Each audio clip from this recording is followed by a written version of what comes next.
지난주는 이제 이 바울 사도 일행의 복음 사역에 대한 변호가 점점 마무리 단계로 접어들어서 그런지 그동안 보여왔던 복음 사역, 바울 사도 일행의 복음 사역의 변호를 하는 것이 아닌 이제 고린도 교인들과 관련해서 그들에게 호소하며 요구하는 이러한 본문을 보게 되었습니다. 그래서 지난주 호소했던 내용은 한마디로 말해서 마음을 넓히라. 마음을 넓히라. 그것은 그동안 이 바울 사도 일행을 잘못 보고 착각하고 있었던 것에서 벗어나서 이 고린도후서를 통해서 했던 말을 통해서 우리를 이해하고 우리가 정말 진정 복음 사역자이자 진정한 하나님의 사역자임을 제대로 알아달라라고 하는 그런 호소였다라고 하는 것이죠. 그리고 요구도 하고 있었었죠. 요구는 그러한 호소를 잘 이루기 위한 모습으로서 이제 그 원인이 되었던 정말 그렇게 잘못 보는 바울 사도 일행을 잘못 보게 하는 원인이 되었던 바로 율법 사역자나 이 거짓 교사들과 관련해서 그들을 불신자로 보면서 이제 신자와 불신자가 어울리지 않는 그런 상황 5가지도 말하면서 결국 불신자와의 분리를 1차적으로 요구를 했던 것이었고, 이제 더 나아가서 또 다른 요구는 그러한 불신자의 분리를 잘 하기 위해 이제 결국 한마디로 말해서 거룩을 요구했다라고 하는 것입니다. 너희들이 이 결국에는 마음속에 하나님이 내주하셔야 하는데 그 내주를 위해서 이 거룩을 이제 너희들이 보여야 한다. 그렇지 않으면 이제 결국에는 그와 같이 자신들을 잘못 보는 그러한 자리 가운데 나아간다라고 하면서 거룩을 요구하고 있었다라고 하는 것입니다. 그것이 이제 결론적인 아주 요구와도 같다라고 하는 것이죠. 지난주. 그러면서 또 그에 따라서 율법 사역자들의 이 불신자적 특징을 이제 또 알 수 있었다라고 하는 것입니다. 율법 사역자들이 어떤 불신자적 특징이 있느냐, 그 5가지 신자와 불신자가 어울릴 수 없는 그 5가지 상황 속에서 보여지게 되었었는데, 이 불신자적 특징, 율법 사역자들의 불신자적 특징은 바로 이제 불의와 비진리에 걸어간다는 겁니다. 불의를 행하고 비진리에 걸어간다라는 것이 또 시작을 해서 사단을 섬긴다는 거죠. 사단 마귀를 섬기는 것이고, 또 마음속에 우상이 자리 잡고 있다라는 그 특징이었다라고 하는 것입니다. 그래서 그러한 상황 가운데 있을 때에 육신적인 우상입니다. 우상도 육신적인 우상. 그래서 그러한 상태 가운데 있을 때에 바로 진정한 복음 사역자들을 잘못 보게 되는 겁니다. 진정한 복음도 잘못 보고 복음 사역자도 잘못 보게 되는 겁니다. 한마디로 자기가 육에 빠지는 거죠. 육에 빠지는 거 대표적으로. 그러면 이제 불의와 비진리에도 걸어가고 뭐 사단이 섬기는 자리에도 있고, 결국에 그러다 보면 진정한 복음을 분별을 못하고 놓치게 되는 겁니다. 그래서 그러한 사실도 알 수 있었고요. 그러면 그러한 자리에서 벗어나기 위해서 어떻게 해야 되느냐, 바로 그 육신적인 우상을 벗어버리고 떠나서 거룩을 추구해 가면으로 말미암아 하나님께서 내주하셔야 되는 겁니다. 하나님께서. 그것은 이제 한마디로 또 믿음의 지속 차원이 됐다고 했었죠. 믿음이 계속 내주해야 돼요. 바른 믿음이 계속 지속이 됨으로 말미암아 그와 같이 잘못된 그러한 분별도 못하고, 그래서 바울 사도 일행을 잘못 보고 이런 것도 이제 벗어나게 되는, 그래서 이제 그와 같이 제대로 보는 이제 그러한 자리로 나아갈 수 있는 그러한 방법으로 이제 제시하고 있었다라고 하는 것입니다. 오늘은 이제 지난주에 이어서 더 이제 또 다른 요구를 하는, 더 최종적인 요구를 하죠. 더 최종적인 요구. 그러면서 오늘 또 그동안 이 복음사역에 대한 변호를 해왔던 것에 이어서 마지막 변호가 또 나옵니다. 마지막 변호. 그리고 그러면서 이 고린도 교인들이 또 잘했던 부분에 대한 칭찬도 나오게 되죠. 그와 같이 오늘 요구, 지난주에 보여줬던 요구도 나오고 그동안 해왔던 변호도 나오고, 그러면서 고린도 교인들에 대한 칭찬도 나오게 되는 이러한 본문이 되겠다라고 하는 것입니다. 이제 마지막 변호입니다. 또 마지막 요구가 되고요. 마지막 변호. 그러면서 이 고린도 교인들에 대한 칭찬, 이렇게 이어지는, 그동안에 이제 복음사역에 대한 변호가 2장 말미부터 쭉 이어져 왔다가 거의 이제 더 마무리 이제 되는 다리로 나아간 겁니다. 7장에서 끝나기 때문에 오늘 7장으로 더 본격적으로 들어가서 그런 마지막 요구, 마지막 변호, 그러면서 칭찬 이렇게 할 때 어떤 요구와 어떤 변호, 그리고 어떤 칭찬을 하는지 살펴보면서 이 가운데 또 교훈을 얻는 시간을 갖도록 하겠습니다. 먼저 2절은 이제 지난주에 이어 그동안의 복음사역에 대한 변호를 마무리하는 마지막 요구를 이제 하게 되는 것입니다. 복음사역에 대한 변호를 마무리하는 겁니다.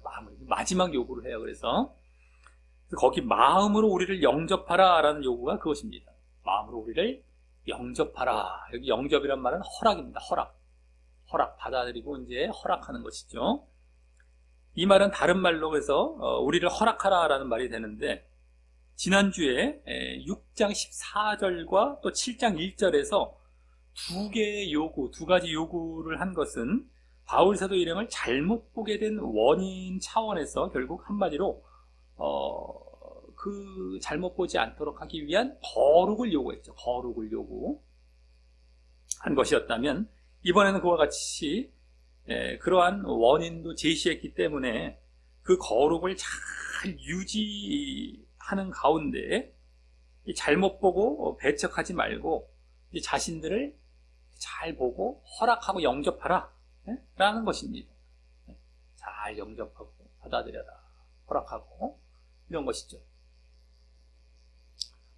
왜 이제 너희들이 그렇게 이제 잘못 보고 왔는지, 잘못 보고 이렇게 오해 왔는지를 거룩 차원에서 그 원인도 얘기했기 때문에 제대로 보고 영접하라는 거예요. 영접하라. 자, 그리고 이 요구야말로 이제 지난주 6장 13절에서 너희도 마음을 넓히라라고 우리를 뭡니까?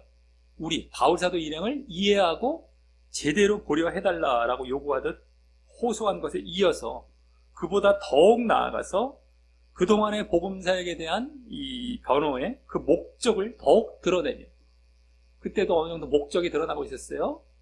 복음사역에 대한 변호를 왜 해왔는지 마음을 넓히라라는 말 속에서 목적이 어느 정도 보여지고 있었죠. 우리를 제대로 봐달라라는 차원이었다면, 여기서는 더 나아가서 이렇게 더 직접적이고 최종적인 요구로서 그 목적대로 바로 우리를 영접하라라는, 이게 완전히 최종적인 요구죠. 그냥 제대로 봐달라는 정도가 아니라 그렇게 봤으면 이제 영접해라 이거죠. 그들이 배척하고 있었기 때문에 영접하라라는 이런 최종적인 요구를 하는 거죠. 마지막 요구죠. 그래서 이 말을 하려고 그동안 복음사역에 대한 변호를 해왔던 것이 되는 겁니다. 2장 말미부터 여기까지 계속 해왔던 거예요. 거의 변호가 이제 끝난 시점이 되긴 하는 것이죠. 근데 마무리하면서 7장 전체까지 가는 건데, 거의 변호는 거의 이제 마지막 단계에 온 겁니다. 요 얘기를 하려고, 요거까지 딱 이제 오는 게 결국엔 그동안의 변호의 목적인 거예요. 그래서 원래 7장 초반에서 어느 정도 변호는 마무리가 되는 것인데, 그래도 7장 전체 가운데 더 이제 그것이 이어가면서 더 일단락을 짓게 되는 겁니다.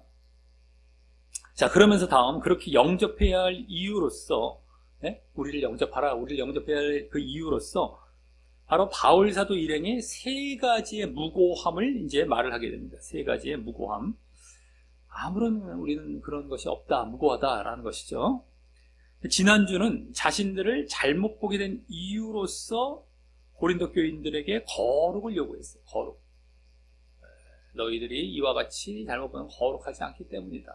물론 이제 거짓 교사나 율법 사역자들로부터 영향을 받았기 때문에 이제 거룩도 잃어버리고, 그래서 잘못 보게 되는 이러한 자리로 나아간 건데, 그래서 거룩을 요구했다면은 이번에는 거기서 더 나아가 영접하라는 이유로, 잘 보라는 것이 아니라 영접하라는 이유로 이제 고린도 교인들이라기보다는 이제 바울 사도 일행 자신들의 거룩함 차원에서 이제 말을 하는 것이죠.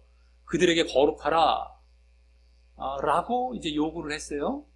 근데 여기서는 이제 요구가 아니라 변호 차원이에요. 변호 차원인데 우리의 거룩함 차원, 바울 사도 일행의 거룩함 차원, 우리를 영접하라는 이유로서, 그때는 제대로 보라는 이유로서 너희의 거룩함, 우리를 제대로 영접하라는 변호로서 우리의 거룩함을 이제 말을 하게 되는 이러한 이제 모습이 되는 것입니다. 그래서 이제 거기 보면 아무에게도 뭐뭐하지 않았다라는 말로 세 가지를 말을 하게 되죠. 우리는 아무에게도 뭐뭐하지 않았다, 이거 하지 않았다, 세 가지를 얘기하는데, 먼저는 뭡니까? 거기 불의를 하지 않았다. 불의를 하지 않았다. 불의는 이제 부당하고 불공평하고 이런 건데요. 그래서 뭡니까? 그래서 결국 죄를 짓거나 잘못하지 않았다는 거예요. 불의를 행하지 않았다. 아무에게도 죄를 짓거나 잘못하지 않았다. 그리고 다음 해롭게 하지 않았다라는 것은 원어상 뭐 시들게 하거나 상하게 하지 않았다는 거예요. 상하게 하지 않았다. 뭐 같은 말이지. 여기 해롭게 시들게 하거나 뭐 상하게 하지 않았다라는 것으로서 그들을 어떻게 뭐 실족해 하거나 여러 가지 어쨌든 간에 결과적으로 그들에게 불이익이 돌아가는 이런 일을 하지 않았다는 것이죠. 다음 속여 빼앗은 일이 없다. 속여 빼앗다라는 것은 횡령, 다른 말로 횡령입니다. 횡령. 같은 말이죠. 속여 빼앗았다. 그것은 물질적으로 갈취한 일이 없었다라는 것입니다. 물질적인 어떤 차원이죠. 이것은 돈을 갖고 뭐 갈취하기 위해서 그런 것이 없었다는 겁니다. 그래서 주로 이 세 가지는 뭡니까? 윤리 도덕적인 잘못이 없음에 대해서 이제 말을 한 것이죠. 윤리 도덕적인 잘못이 없음을 말을 한 것인데, 이 말을 왜 했는지, 그러면 이 말을 갑자기 여기서 왜 했는지 생각을 해볼 때, 바울 사도 일행의 대적자인 이 율법 사역자들이나 이 거짓 교사들이 고린도 교인들에게 그와 같이 이 바울 사도 일행에 대해서 잘못 선전하고 인식시킨 내용이 이러한 내용이었기 때문이었다고 이제 할 수 있습니다.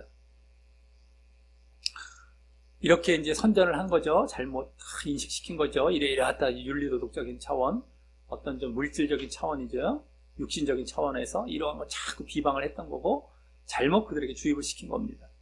하지만 이는 바울 사도 일행이 그동안에 약 뭡니까 2장 말미, 3장부터 뭐 해서 6장 여기까지 거의 이제 7장 초반인데 거의 넉 장이 되는 겁니다. 고린도서 넉 장에 걸친 변호에서 자신들은, 바울 사도 일행 자신들은 눈에 보이는 추천서는 없지만 눈에 안 보이는 영적인 사역으로서 복음 사역을 하는 자들임을 말했던 것에 비해서, 눈에 보이는 추천서와 대조하면서 눈에 안 보이는 차원, 그래서 영적인 차원에서 복음 사역을 했다는 변호를 계속 해왔어요. 영적인, 눈에 안 보이는 차원, 이런 것이 컸죠.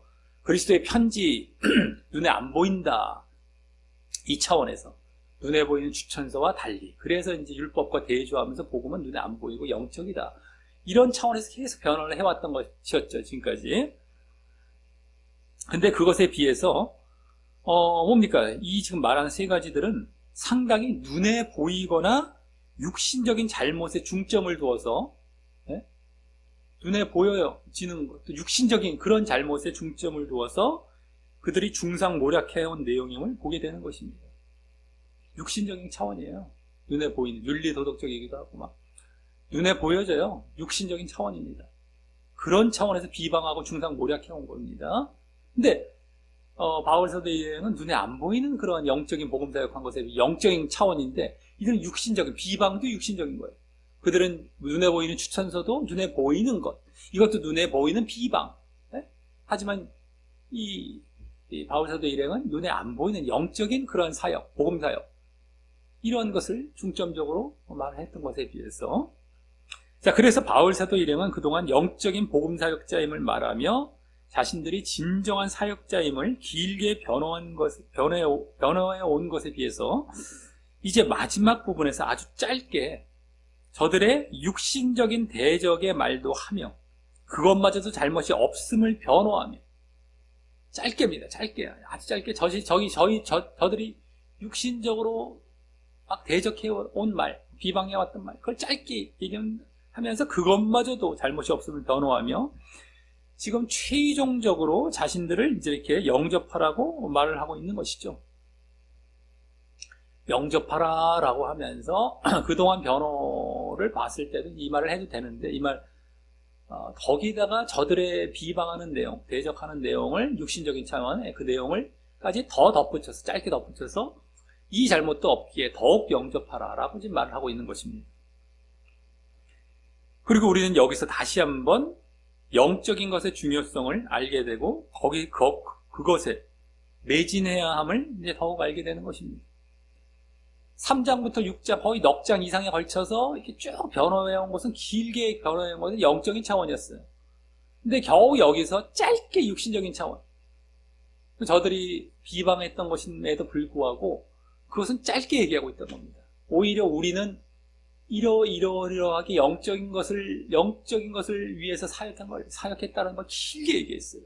지금 비방 갖고 막 변호한 게 아니란 말이에요. 그들이 비방했던 걸 변호한 것이 아니라 우리의 사역에 대해서 변호를 한 거예요. 그 영적인 것 차원에서. 근데 비방한 것에 대한 건 짧게 여기서 탁 말하고 오히려 그것을 막 더 길게 말해야 될 것 같은데 일반적으로 볼 때는 억울하다, 우리 그러지 않았다라고 막 길게 말해야 될 것 같은데 그것은 짧게 치고 넘어가고 실질적인 건 그들에게 영적인 것을 이러한 것이 영적인 것이라는 걸 알려주기 위해서 더 길게 말을 했던 것이 보여지는 것이죠. 그만큼 영적인 것이 중요한 겁니다. 지금 비방을 받고 있는 그런 상황 가운데서도 육신적인 그런 비방은 짧게 얘기하고 끝나고 있다는 거예요. 그리고 우리 영접하라 이제 마지막으로 최종적으로 지금 이제 얘기하고 있는 가운데 그러니까 우리가 잘 봐야 되죠. 이게 지금 바울의 이러한 모습을 또 보게 돼요. 영적인 것이 중요성. 막 육신적인 것 같고 거기에 휘말려서 저들이 육신으로 나왔으면 우리도 육으로 받아쳐서 그냥 거기서 막 육과 육이 싸우는 게 아닌 거예요. 그건 짧게 치고 넘어가고 영을 갖고 하는 영적인 걸 잘 봐야 돼요. 이런 거를. 네? 얼마나 영적인 것에 우리가 중점을 두고 거기에 매진해 봐야 되는지를 여기서는 다시 한번 목격하는 것이다라고 하는 겁니다. 우리가 이걸 또 다 문맥을 통해 봐왔기 때문에 보여지는 거예요. 잘라보면 전혀 안 보입니다. 절대 볼 수가 없어요. 여기서 왜 이 말을 하고 있는지 갑자기 왜 알 길도 없고요. 참 우리가 성경이 사실 신약 성경은 더더욱이 어렵습니다. 엄청 어려워요. 하나하나 차근차근 볼 때야 보여지는 것이지 잘라 근데 또 신약 말씀을 잘라서 구절 암송하기 얼마나 좋습니까? 구절 잘라보기 얼마나 좋아요. 근데 그렇다고 잘라봐야 될 말씀들이 아니라 오히려 더 구약보다 더 문맥을 통해 봐야 될 말씀이 오히려 신약이라고 볼 수 있습니다. 그래야 더 그 의미를 알게 돼요. 그렇지 않고 잘라 우리가 익숙한 말씀은 많아. 구절 요절들은 많은데 이게 왜 했는지 이게 왜 나왔는지 진짜 의미를 몰라요. 그러니까 잘못된 의미로 알고 있는 경우가 구직이수고요. 그 구절에 대해서 잘못된 의미로 알고 있는 경우가 어마어마하게 많아요. 잘못 쓰고 있는 거죠. 그런 경우도 엄청나게 많고 어쩌다 들어맞을까 말까 하는 거예요. 별로 어렵지 않은 그런 상황 가운데서 그냥 맞아 들어가는 거죠. 근데 어쨌든 간에 그렇게 우리가 봐야 되는, 그래서 잘라보지 말고 이어서 보면 이런 것들도 우리 느낄 수 있고 알아갈 수 있고 왜 했는지도 알고 이런 것들을 잘 알할 수 있다라고 하는 것입니다. 자, 다음 3절은요. 내가 정죄하려고 이 말을 하는 것이 아니라라고 합니다. 이는 방금 했던 2절의 말이 뭡니까? 2절에 지금 그 첫 절 2절의 말이 뭐라고 했습니까? 우리에 대한 오해를 버리고 우리를 영접하라 라는 말이기에 그 말이 보면 그들의 잘못, 그 고린도 교인들의 잘못을 지적하며 정죄하는 느낌을 줄 수 있었기 때문입니다. 그래서 그 다음 왜냐하면 이란 말이 생략돼요. 그러한 정죄가 아닌 그와 반대임을 말하기를요. 정죄가 아니다 이거예요. 정죄하려고 한 것이 이런 말을 아까 2절 말을 한 것이 아니다. 그와 반대로 반대임을 말하기를 거기 이전에라는 것, 이전에 말할 거니와 그건 이미 말할 거니와 더 정확한 번역인데 그게 더 낫습니다. 이미 말할 거니. 잠깐 전에 말했지. 이미 이전이라는 건 너무 오랜 것 같더라. 그 이전에 이미 말아야 잠깐 떨어진 거예요. 근데 그래서 너희를 우리 마음에 있어라고 그러지. 이미 너희는 우리 마음에 있다고 내가 이미 말할거니와 이건데, 그 말은 지난주 6장 11절에서 너희를 향하여 우리의 마음이 넓었으니 라는 말을 지시하는 것이죠. 거기서 마음이 넓었다, 우리의 마음이 있다. 지금 너희로 우리 마음에 있어, 그걸 지시하죠. 이미 말하는 거. 바로 앞에서 지난 본문에서 말했던 것을 이제 말한다고 볼 수 있고요. 그래서 결국 그들에 대한 사랑의 마음을 드러내면서 말을 하는, 그때도 보여줬지만 더욱 사랑의 마음입니다. 이게 정죄가 아니라 사랑의 마음이 벌써 보여지면서 말을 하기를 바라는데, 바로 뭐라고 합니까? 함께 죽고 함께 살게 하고자 하기 때문이라고 합니다. 즉 함께 생명을 얻고 구원받게 하기 위해서라는 것입니다. 네? 함께 생명을 얻고 구원받기 위해서. 그것보다 더 사랑이 담긴 목적은 없죠.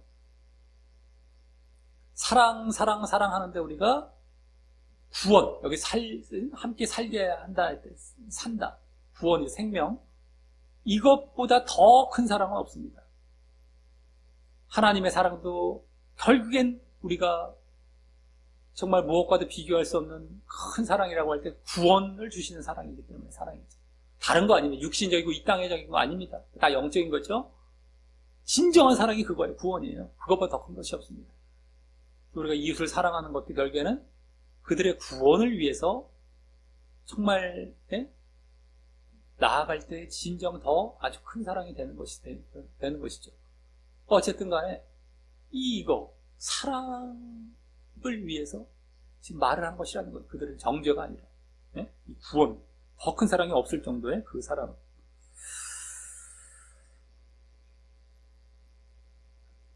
그런데 함께 살게라는 그 생명이란 말 앞에 함께 죽고라는 죽음이란 말을 한 것은 왜일까요?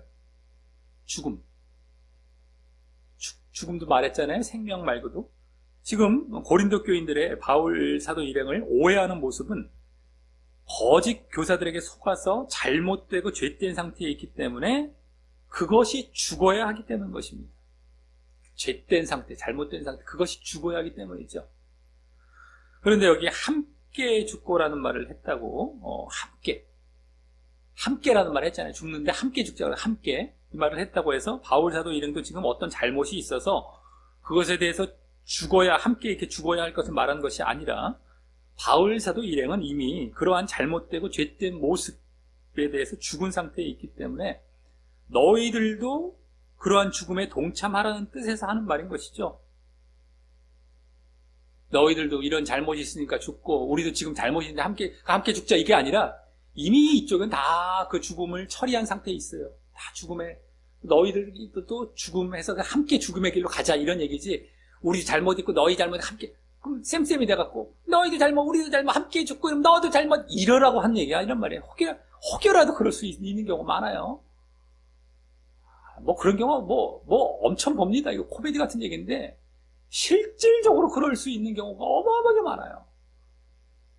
이 말씀 갖고 장난치고 하는 게 사단의 짓이고 이단들 특징이고 잘못 신앙 가는 사람들의 이 말씀 갖고 결국에는 걸고 넘어지는 것이거든요.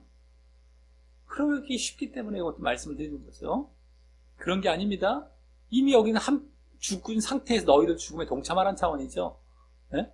그리고 함께 살고, 아까도 그것도 마찬가지입니다. 함께 살고도 이미 우리는 생명에 들어왔기 때문에 너희들도 들어오라 라는 것이죠. 이제부터 함께 우리 살고 함께 이제부터 이런 차원이 아닌 겁니다. 우리 말만 보면서 괜히 어감상 평등하고 우리 니나 나나 잘난 거 없네, 이런 게 아니라 말이죠. 문맥을 봐도 알 수 있지만 그래도 걸고 넘어지려면 그렇게 걸고 넘어져요. 꼭 잘못 말 안 듣는 사람들, 잘못 끝까지 고집하려고 하는 사람들, 그런 걸로 은근히 마음속에서부터 걸고 넘어집니다. 제발 그러지 말라고 그것도 짚고 넘어가는 겁니다.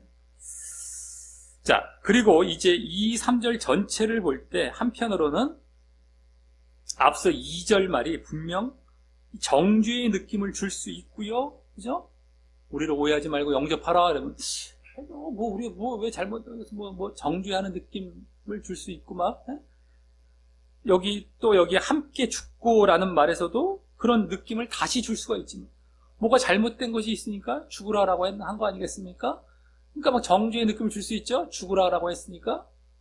다시 한번 여기서도 함께 죽고라는 말 속에서. 근데 지금 말하고 있는 요지는 그러한 정죄가 아니라 사랑이고 생명이란 목적으로 말하고 있다는 것이고요. 지금 정죄가 아니라는 거예요. 지금 사랑의 목적으로 말하고 있다는 거예요. 그걸 지금 보여주고 말을 하고 있는 겁니다. 그래서 그것에 대해서 지금 이렇게 굳이 이 말로 알려주고 있다는 것을 잘 보아야 합니다. 굳이 이렇게까지 말을 하면서 우리 정죄가 아니라 사랑이다. 그 말을 굳이 하면서 보여주고 있어요. 바울이. 사역자들이나 가르치는 자들이 이 피사역자들이나 교인들을 살리기 위해서, 이렇게 생명을 주기 위하고 살리기 위해서 간혹 정죄의 느낌이 들 수 있는 말을 할지라도 그렇게 보려 해서는 안 된다라는 것입니다. 여기서도 정죄의 느낌을 줄 수 있었지만 그거 아니다라고 굳이 말까지 하잖아요. 정죄 아니고 사랑으로 이 말을 하는 거야 라고. 정죄의 느낌은 줄 수 있는 말이지만 그 정죄 아니고 사랑이야 라고 굳이 말을 하고 있단 말이에요. 지금도 마찬가지란 말이에요. 사역자들이 정죄의 느낌을 받을 수 있는 말을 할지라도 그게 정죄가 아니라 너를 살리는 사랑이라는 거라. 그걸 알란 말이에요.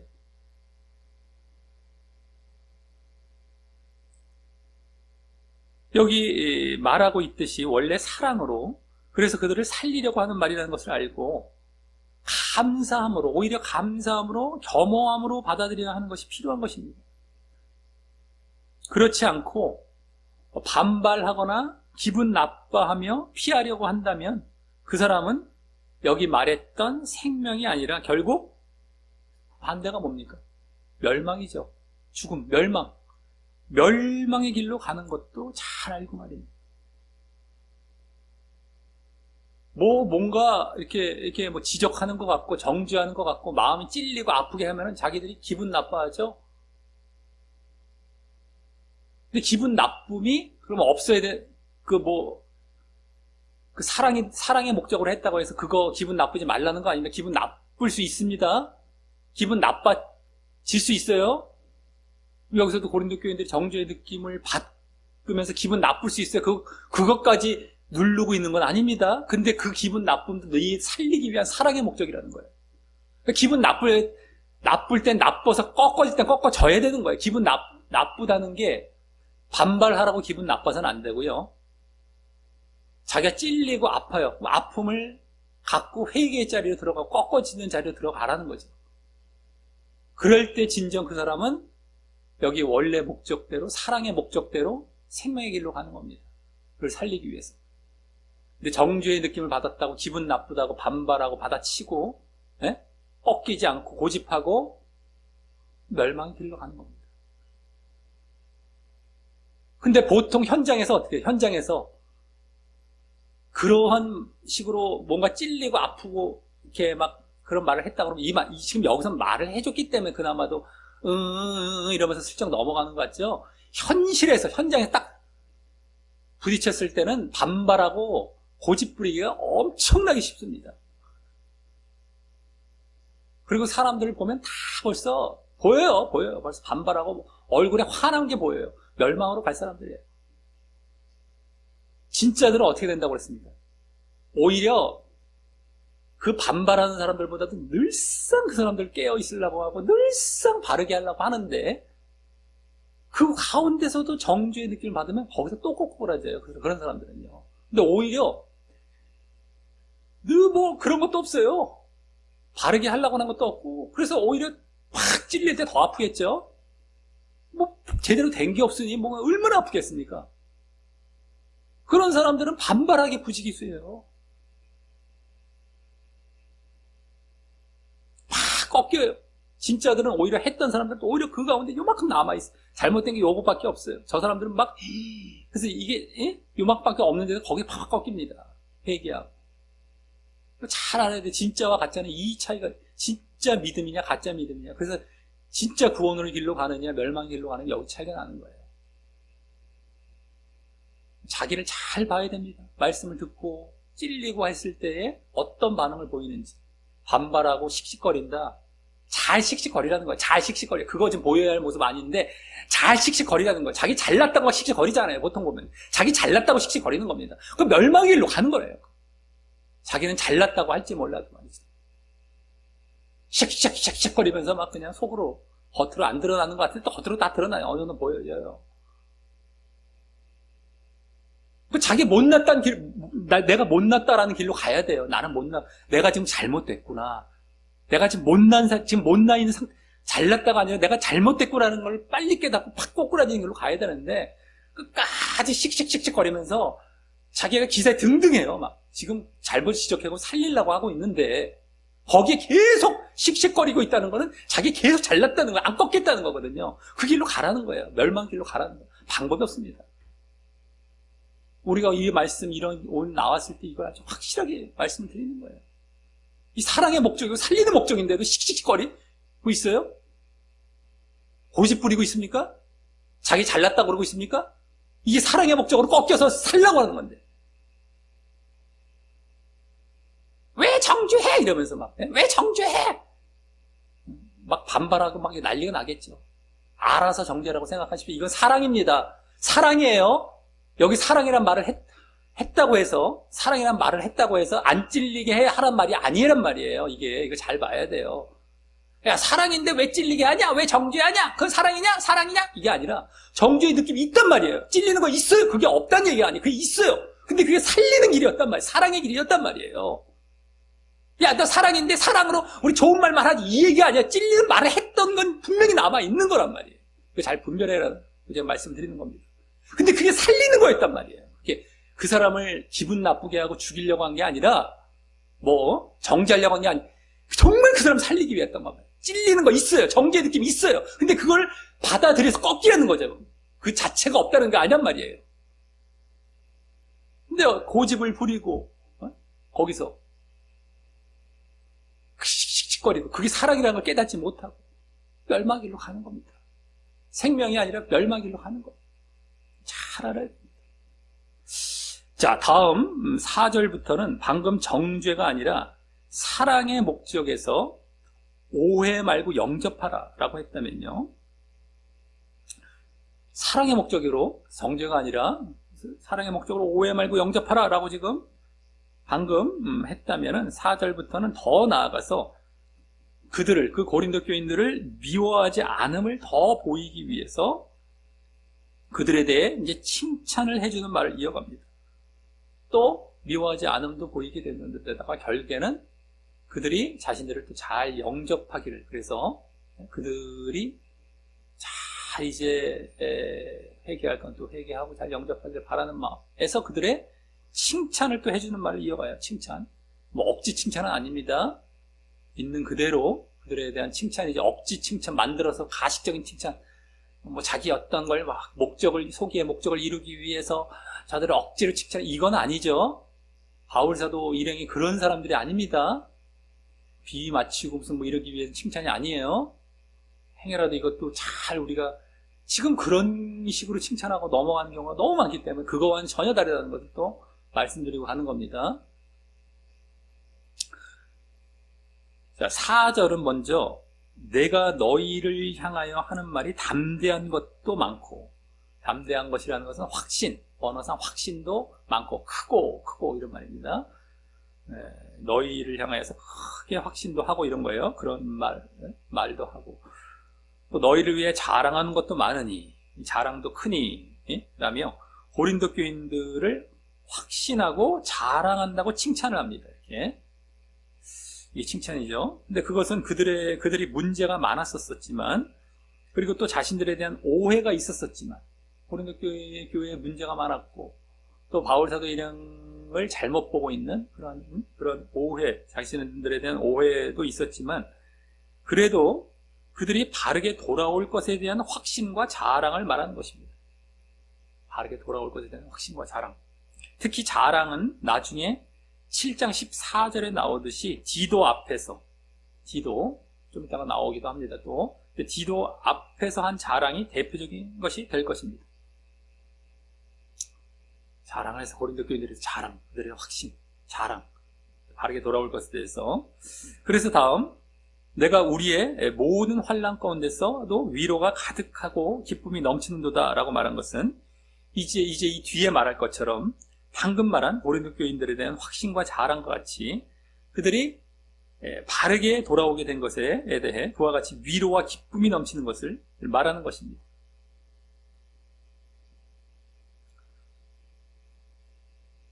바르게 돌아온 것. 지금 확신하고 자랑한다고 했잖아요. 바르게 돌아올 것을 이제 보면서. 근데 정말 그렇게 바르게 돌아온 것에 대해서 그와 같이 위로와 기쁨이 넘친다라고 하고 있는 것입니다.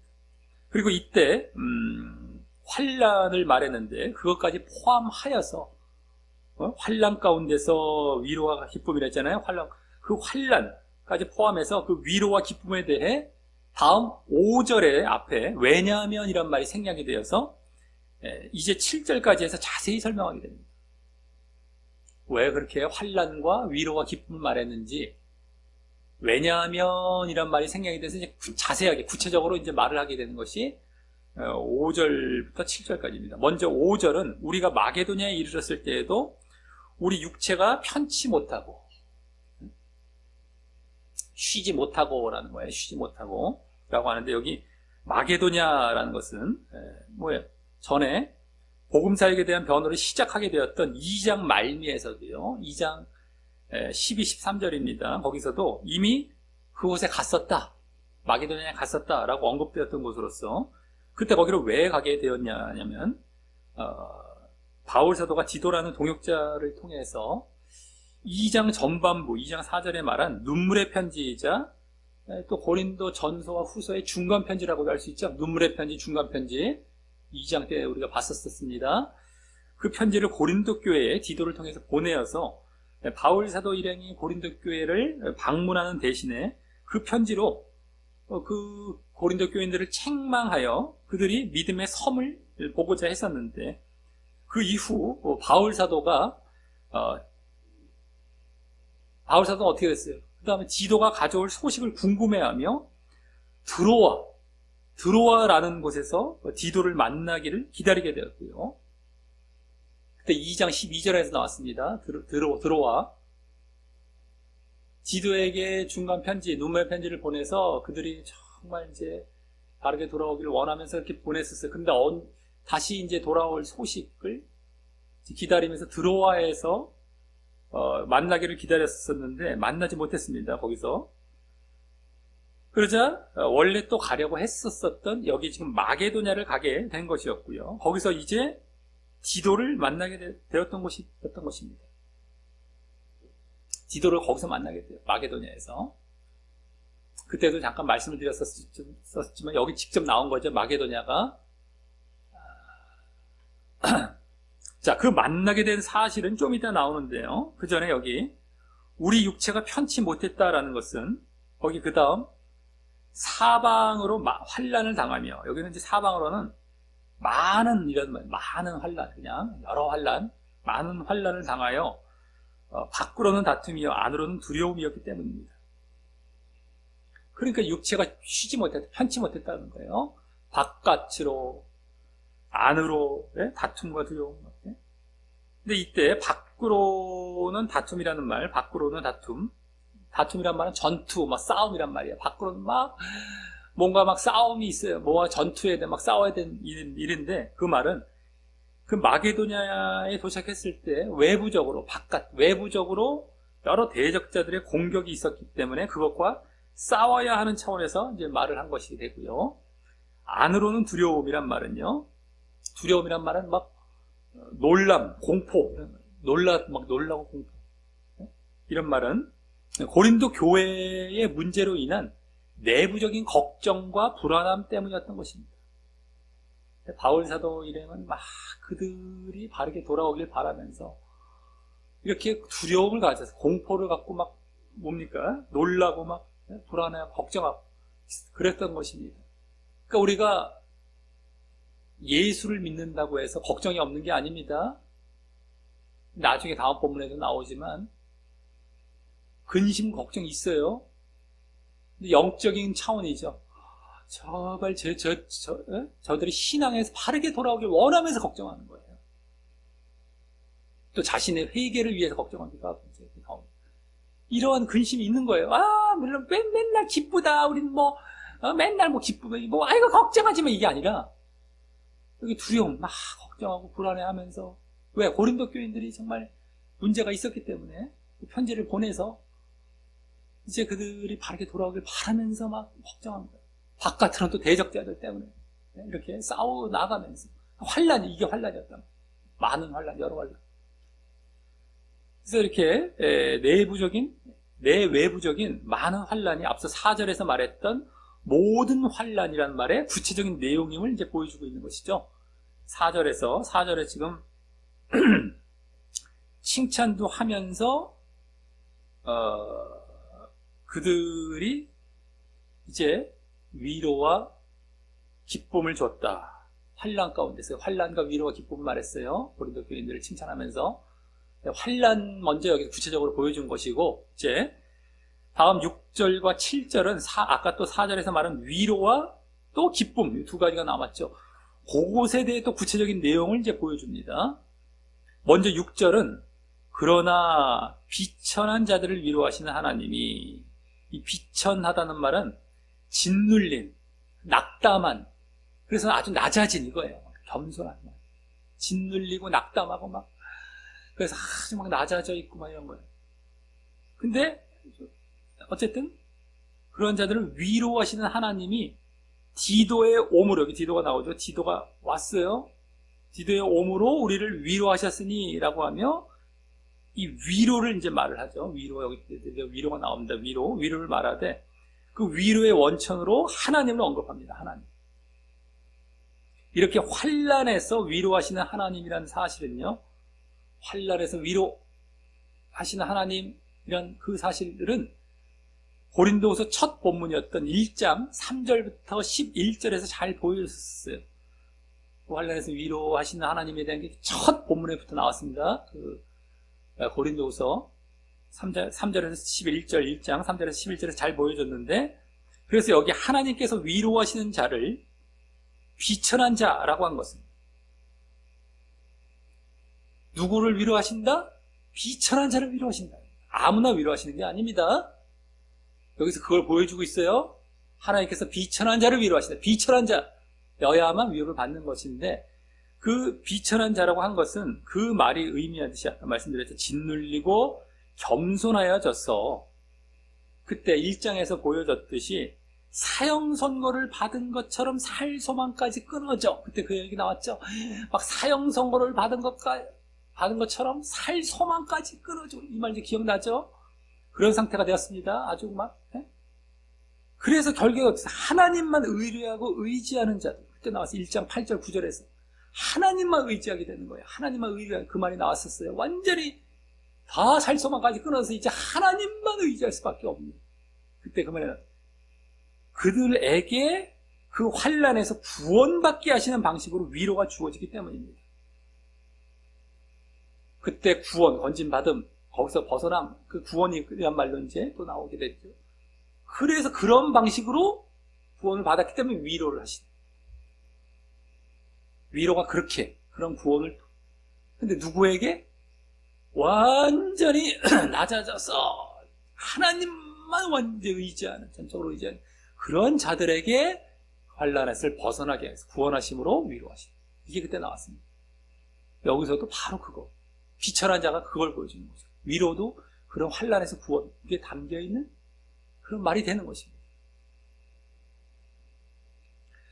우리가 그래서 하나님의 위로를 받기를 원하지만, 얼마나 교회에 오는 목적이 위로 이런 거 많잖아요. 사랑, 위로를 받기 위해서, 내가 위로를 받기 위해서, 이런 거 엄청나게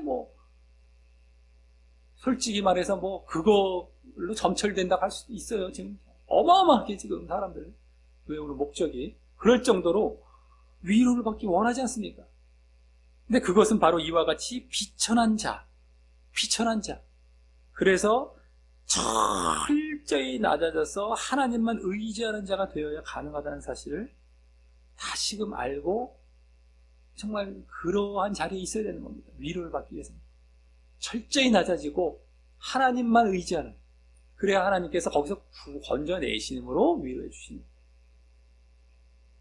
이런 거죠. 근데 이제 그 건져내심도 그 상황이 어떤 영적으로 이렇게 어려움에 처한 것이지, 육신적으로 무슨 영적인 거 관련 없이 육신적으로만 그냥 내가 이러저러한데 이런 것은, 그것도 물론 하나님께 들어주실 때가 있습니다만, 어쩌다 그냥 땡깡 부리니까 한번 또 들어주시는 정도지, 안 들어주시는 게 그게 실질적으로 그 사람을 위하시는 것이고요.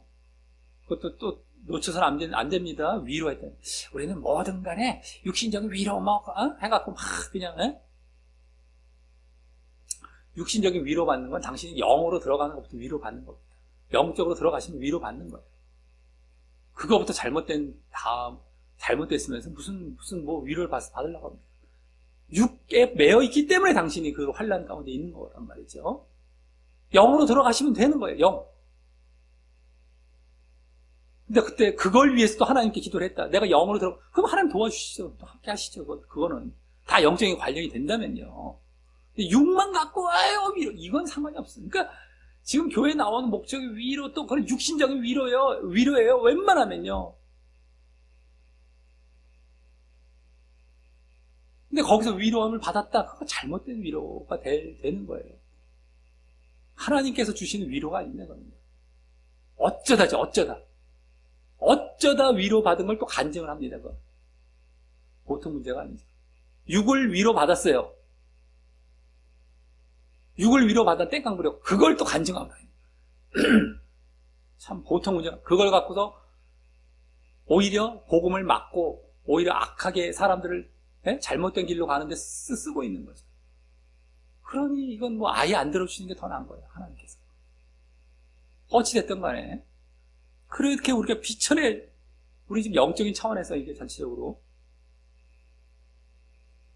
정말 철저히 낮아지고 하나님만 의지하는, 그랬을 때 하나님께서 응답을 해주시고 환난을 벗어나게 하시면서 위로를 해주시는 거예요. 어떤 우리가 이제 환난 가운데서 위로받아야 할 그런 상황이 되어질 때, 자, 그럼 여기 하나님께서 이 당시 바울사도 일행을 그렇게 위로하시기 위해 환난에서 구원하시는 모습은 바로 여기 뭐라고 했습니다. 디도가 오게 하신 것으로서 했습니다. 디도의 오므로 그랬잖아요.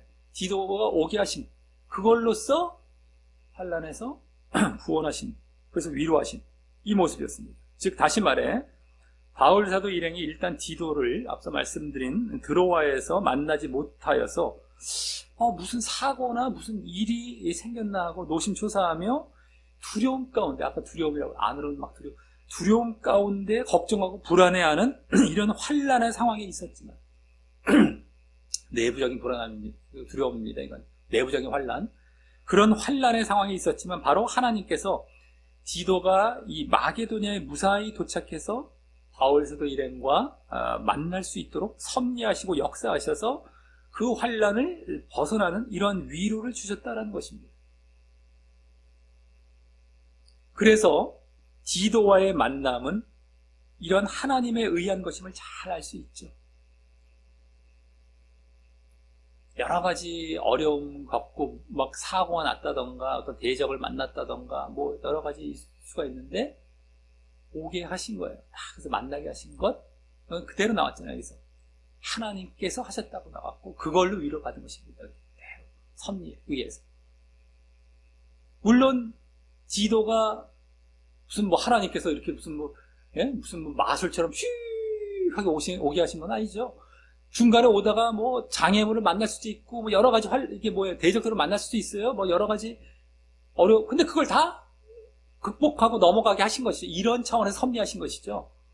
그것도 하게 하셨다. 그러니까 무슨 그냥 마술처럼 이런 식으로 생각하면 안 됩니다. 여러 가지인데 그걸 다 극복하게 하시고 다 뚫어가게 하시고 넘어가게 하시고 하셔서 결국엔 이걸 다 만나게 하신, 이거를 이제 섭리하신 거예요.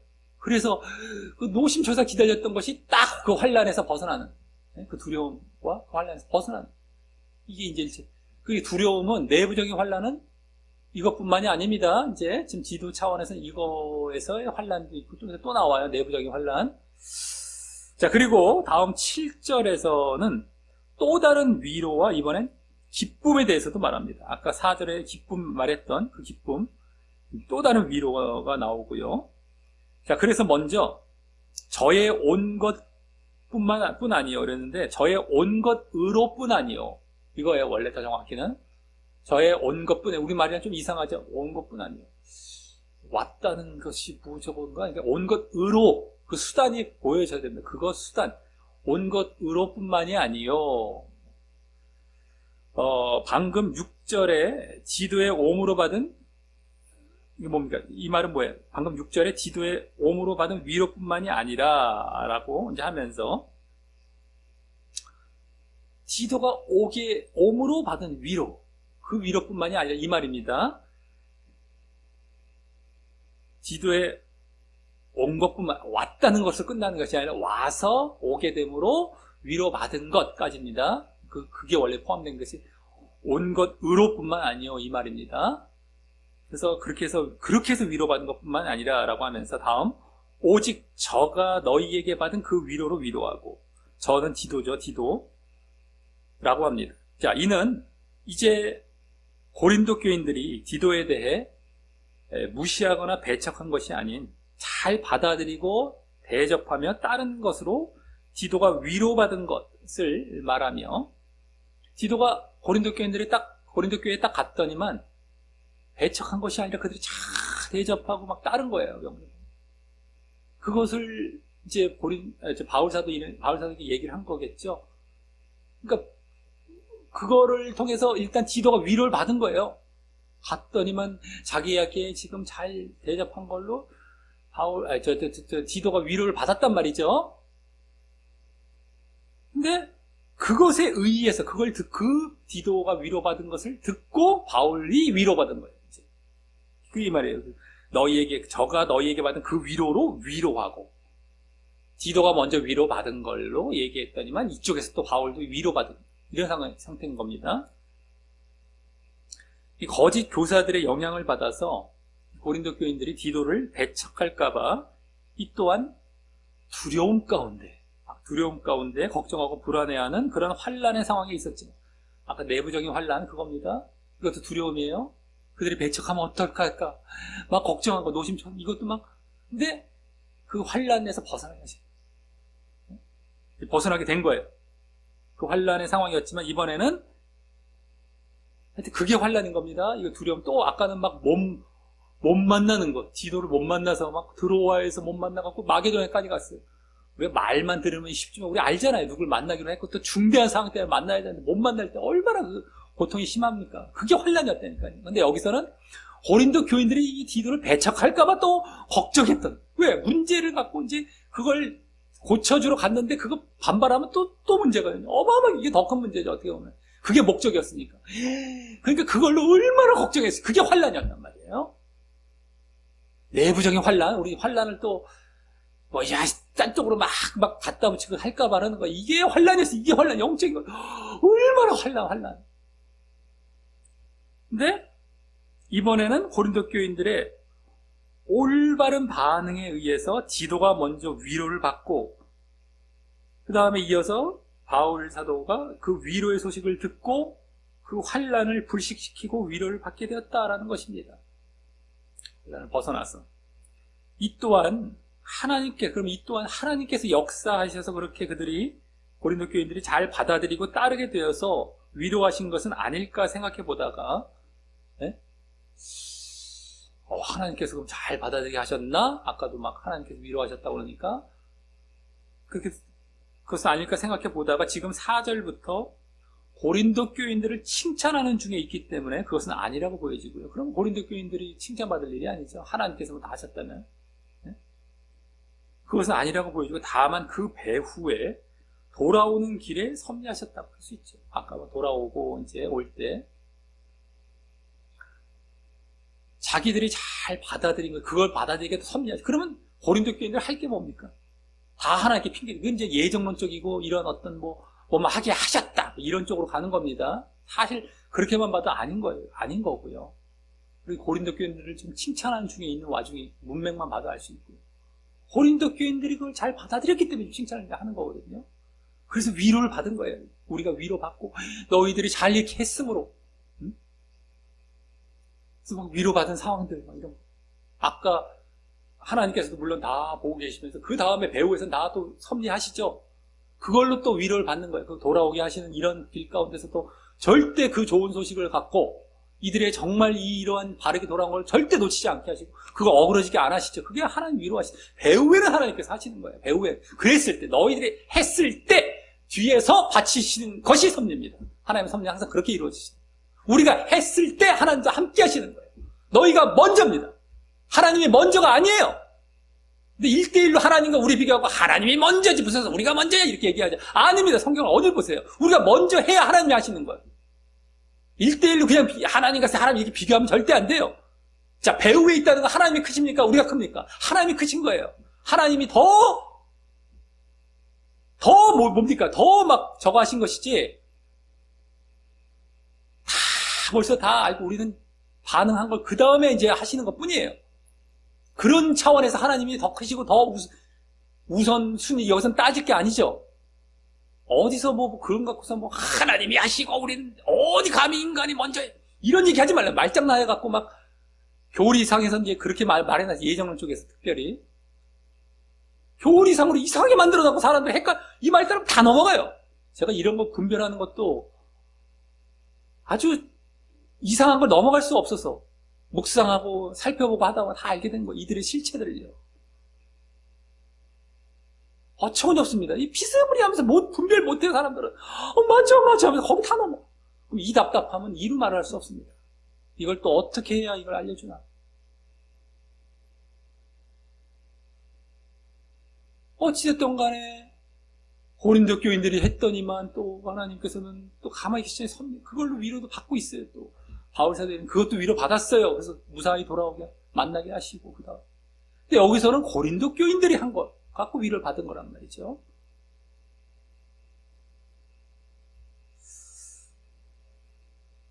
하여튼 말장난하지 말아야 돼. 말장난. 그래갖고 그럼 사람들 뚝싹 넘어. 그럼 모든 걸 다 하나님이 하셔. 나는 할 거 없고 난 구원받아. 배나 지옥 자식 만드는 거잖아요. 그럼 빼도 박도 못합니다. 거기서 못 빠져나와요. 지금 지옥으로 가고 있단 말이죠. 자기들이. 근데 하나님이 하셔 이러면서 거기 못 빠져나와요. 못 빠져나와요. 절대 못 빠져나와요. 성경에 나오는 거예요. 200% 너는 지옥의 확정이다. 100%도 아니에요. 이거는 200% 확정. 끝난 거예요. 그 사람들은. 근데 그거를 갖고 이 잘못된 가르침으로 그걸 만들어 놓고 있으니 바리새인들이 그랬던 것처럼 자기들이 교사라고 하면서 지금도 그러고 있으니 목회자들이나 보통 문제입니까? 보통 이게 지금 열변을 토하며 말할 내용입니까? 이런 게 한두 개가 아니니까 우리가 말씀 볼 때마다 이런 걸 갖고 지적하고 늘 열변을 토하잖아요. 제발 그러지 말라고. 빠져나오라고. 제발 앞으로 이제 제대로 보라고. 말씀 갖고 장난치거나 말장난하거나 이러지 말고 말이죠. 자, 다음 이번에는 기쁨과 관련하여 말을 하죠. 기쁨과 관련하여 말하는데 거기 너희의 사모함과 애통함과 나를 위하여 열심히 있는 것을 우리에게 고함으로. 디도가 고하였다는 거죠. 디도가 바울사도에게 얘기한 거죠. 사모함, 갈망이에요. 갈망. 그리고 애통함, 열심히 있는 것을 얘가 고함으로, 이제 보고함으로 말해줌으로 나로 더욱 기쁘게 하였다라고 합니다. 기쁨이 나오죠. 더욱 기쁘게 하면서 기쁨이 나와요. 아까 4절에서 말했던 기쁨, 구체적으로 이제 보여준 겁니다. 자, 이는 이제 디도를 영접한 것에서 더 나아가, 아까 디도를 잘 받아들였어요. 먼저 더 나아가 고린도 교인들이 디도가 전해준 바울의 그 눈물의 편지를 또한 여기 사모함이란 말처럼 잘 받아들여. 눈물의 편지, 그 회개를 요청하는 거, 책망하는 그 편지를 사모함, 잘 받아들였다는 거죠. 또 그 편지로 책망을 받은 다음에 그것을 기분 나빠하지 않고 여기 애통함이란 말처럼 자신들을 돌아보며 회개로 나아갔다는 것이며, 애통함. 사모함과 애통함 다 그거 눈물의 편지를 받아들였고, 사모함, 애통함, 갑자기 애통함 괜히 나온 게 아닙니다. 그렇게 회개로 나아갔고, 그렇죠? 다 의미가 다 파악이 되는 거예요.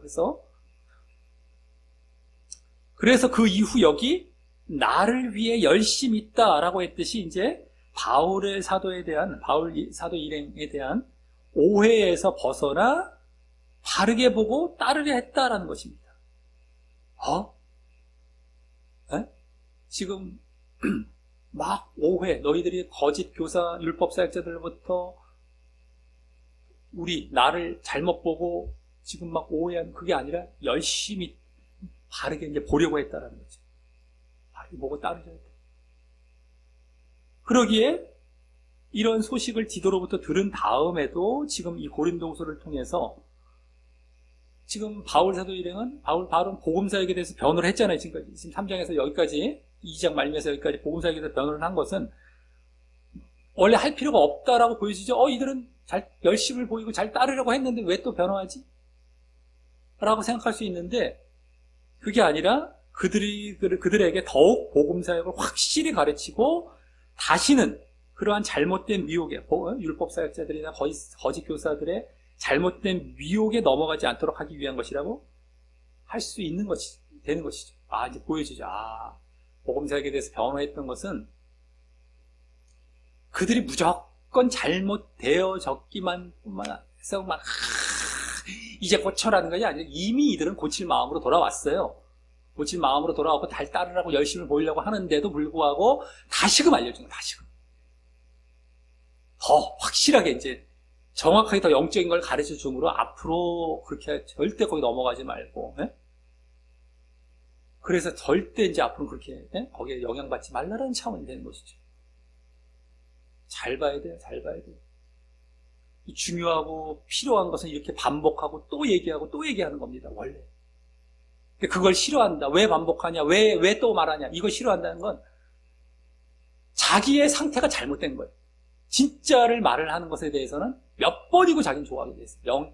영이 깨어있는 사람들한테는 몇 번이고 그걸 원합니다. 근데 그걸 싫어했다. 왜 또 하냐? 그건 당신이 잘못됐기 때문에 그런 반응이 나온 겁니다. 당신이나 살펴보십시오. 왜 또 하냐만 줄기차게 살펴볼 생각하지 마시고요. 왜 또 하냐? 이거 또 하네? 이것만 계속 따지고 있죠. 그러지 말고 당신이나 따져보세요. 당신의 상태라. 이게 우리가 이제 해야 할 일이죠. 그 상황에서는. 내가 지금 어마어마하게 잘못됐구나. 내가 왜 이런 마음이 드는지. 나를 따져봐야겠구나. 저 반복하는 말을 따지지 말고 나를 따져야겠구나라고 돌아가는 거예요. 나를 제발 기도하면서 어마어마하게 씨름하면서 나를 따져보라는 거예요. 나를 들여다보고요.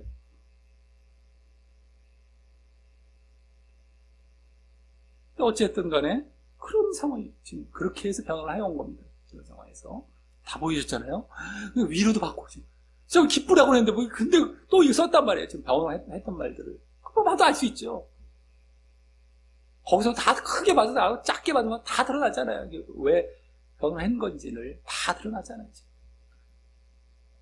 자, 그리고 지금 회개의 모습이 여기 애통함, 회개의 모습이 지금 바울을 위한 열심, 바울 사도를 위한 그 바울 사도 일행이나 하여튼 그 열심이라는 열매와 함께 잘 보여졌어요.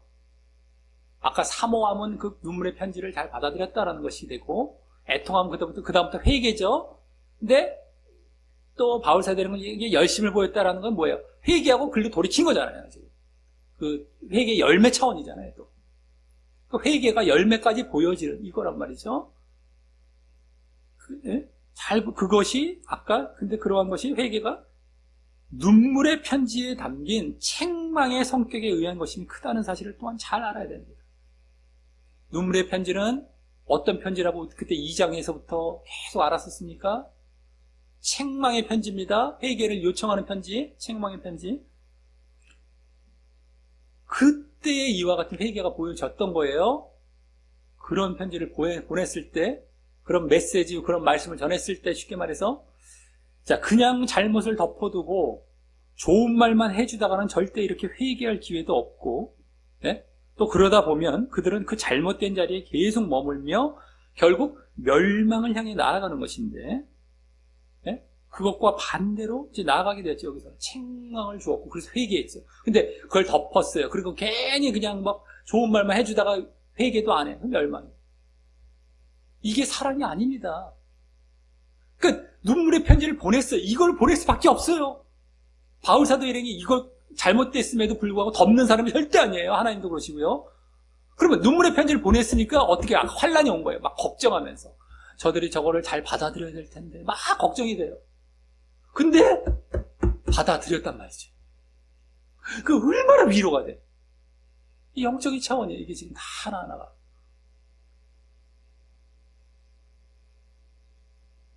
얼마나 위로가 돼. 그게 환란이었어요. 환란. 그럴 정도로 눈물의 편지를 꺾질 않았다는 거예요. 이거 잘 알아들어야 됩니다. 절대 자기가 환란과 걱정과 휩싸일지라도 눈물의 편지를 절대 꺾어서 무슨 위로의 편지라든가 무슨 쓸데없는 좋은 말만 해주는 편지를 쓴 게 아니었단 말이에요. 책망의 편지를 쓴 거였단 말이에요. 환란을 당할지언정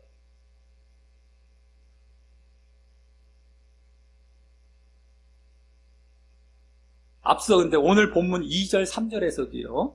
정죄하는 것처럼 보일 수 있었지만 지금 이거 비슷한 오늘 나왔죠. 또 비슷한 상황이 2절 3절에서도 정죄하는 것처럼 보일 수 있었지만 그것이 결국 사랑의 목적으로 그렇게 했고 그것도 정죄의 책망 분위기입니다. 근데 사랑의 목적으로 그렇게 했고 그래서 또 그 결과 생명으로 나아가도록 했다는 것도 직접 말하고 있었듯이 거긴 또 생명 함께 살고 생명 구원으로 나아가기 위해서 그렇게 사랑의 목적으로 그렇게 정죄의 느낌의 말을 했다, 책망의 말을 했다라는 거였어요. 근데 직접 보여줬어요. 생명이라는 말까지, 구원이라는 말까지. 그래서 그렇듯이 그 책망도, 그 눈물의 편지를 통한 책망도 그러한 기능으로 한 것인데 또 진정 그러한 결과를 얻게 된 것입니다. 그들을 정말 살리는 그러한 결과 조금 나아가게 된 거예요. 그러기에 우리는 사람의 눈치나 보고 비위나 맞추려는 식으로 사역을 해서는 안 되고요.